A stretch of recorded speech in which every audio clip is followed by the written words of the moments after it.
Takže koláč lidi, mé jméno je Kik, za vás vítám přelení dalšího videa. Dneska je to vlastně takový random vlog a je tam Verčánka si čistí zuby. Čau! A pokud vlastně to někdo neví, tak jsme na hotelu v Alpách v Rakousku, nebo nejsme vlastně v Rakousku, jsme ještě v České republice, ale vlastně u hranic, takže to udělám nějaký malý záběry a zatím čus.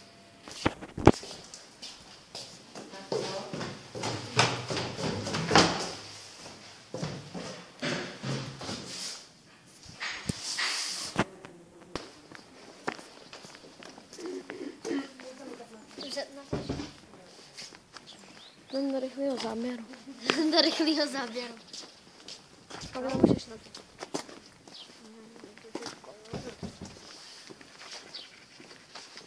Byli?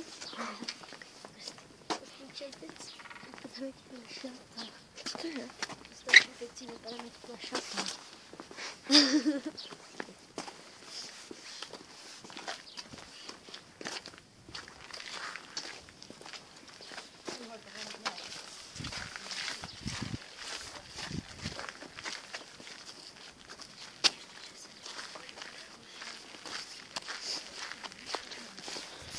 Jo, jinak všechny pokoje jsou vlastně nazvaný podle nějaký památky, takže já asi tam hodím timelapse a uvidíme se až tam v jídelně.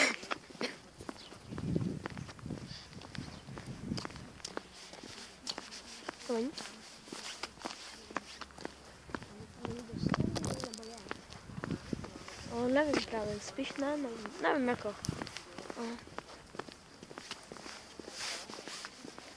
Doufám, že... Počkej, já tam jenom ukázat ten bazén. To asi není vidět, víš? No.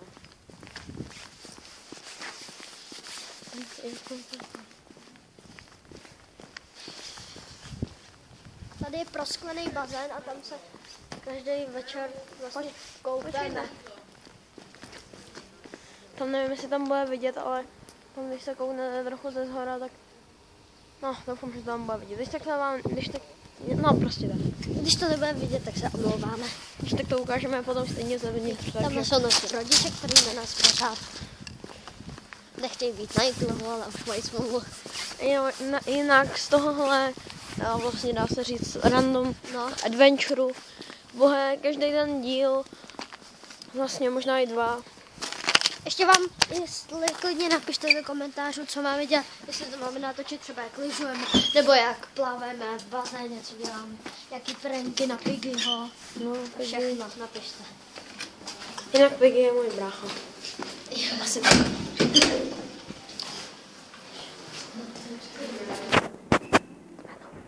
Dobrý den. Dobrý den.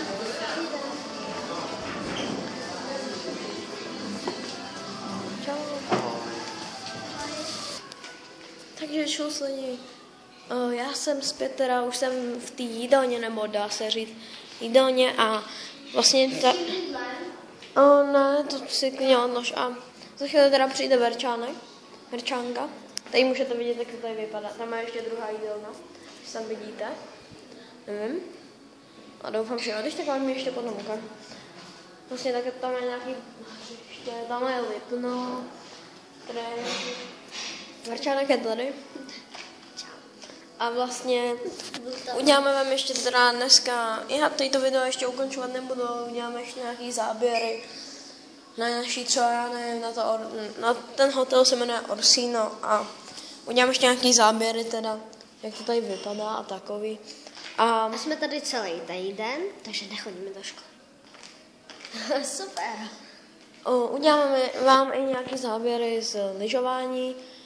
Jo, lyžujeme tady, ale prostě tak, no. Uděláme i nějaké záběry z cesty, když jedeme na ten Hochficht, to se jmenuje ta hora a prostě tak, no. Že vám uděláme i nějaké záběry, no. Jasně. Takže zatím čus. Čau. Jdle, no. Takže čau lidi, já jsem zpět teda. A byl tam malý záběr na Piggyho, ano, je to Piggy, je to můj bracha. A vlastně už bych tímto toto video ukončil. Očekáváte další díly Taipei Adventure. Teda, co jsem to řekl?